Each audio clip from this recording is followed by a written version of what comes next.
8,000 कोटीचा टेंडर त्या एका मर्जीतल्या माणसाच्या घशात घालण्यासाठी आणि त्यातून 4,000 कोटी रुपये कमवण्यासाठी 8,000 कोटीचा टेंडर काढला गेला आहे। महाराष्ट्रात झालेल्या ॲम्ब्युलन्स घोटाळ्यावरून काँग्रेसने गंभीर आरोप केलाय।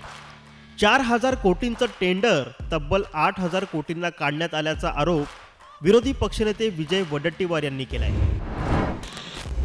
पण एक महत्त्वाची गोष्ट म्हणजे या घोटाळ्यात शिंदे सरकारमधील एका बड्या मंत्र्याचा हात असल्याचंही वडेट्टीवार यांनी म्हटलंय।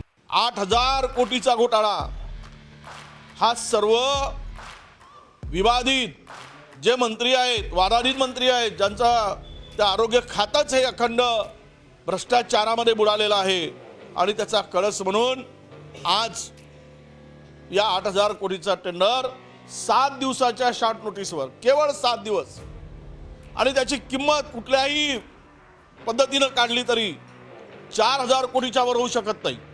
माझा दावा आहे, कुठल्या एक्सपर्टला बसवा। ॲम्ब्युलन्स घोटाळ्यावरील आरोप काय?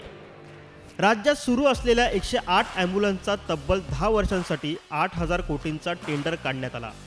खरं तर कुठलाही टेंडर हा 3 वर्षांच्या पलीकडे नसतो, पण या टेंडरची कुठल्याही पद्धतीने तपासणी केली तरी हे काम 4,000 कोटींच्या वर जाऊ शकत नाही।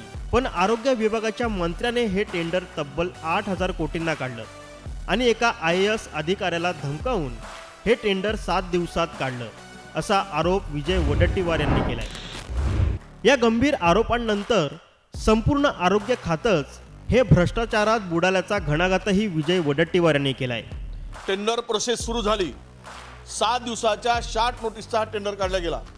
8,000 कोटीचा टेंडर 7 दिवसात कोणी काढतं काय? अरे थोडी लाज तरी असायला पाहिजे ना। आणि त्यामधले सगळे टर्म कंडिशन ज्या वेळेस टेंडर ओपन होईल त्या माणसाला दिसेल, तो माणूस मंत्र्याचा नातेवाईक असेल, हे तुम्हाला मी सांगतोय। केव्हा ओपन होणार आहे टेंडर आणि या संदर्भात आपण काही हे तक्रार करणार आहे। मी तक्रार सुरू झाली, आम्ही ड्राफ्ट तयार झालेला आहे। मी मुख्यमंत्र्यापासून हे टेंडर थांबवण्यासाठी विनंती करणार आहे आणि मुख्यमंत्र्याकडे करणार आहे, दोन्ही उपमुख्यमंत्र्यांच्याकडे करणार आहे। आता सगळेच सरकार मिळून असेल तर सगळेच मिळून असतील, चोर चोर मावस भाऊ, सगळे मिळून खाऊ।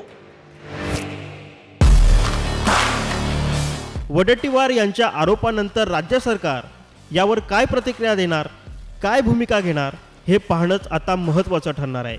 ब्युरो रिपोर्ट, साम टीव्ही न्यूज, नागपूर।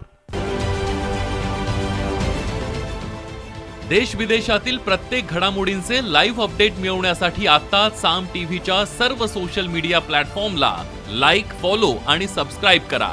तसंच सर्व नोटिफिकेशनसाठी बेल आयकॉन प्रेस करायला विसरू नका।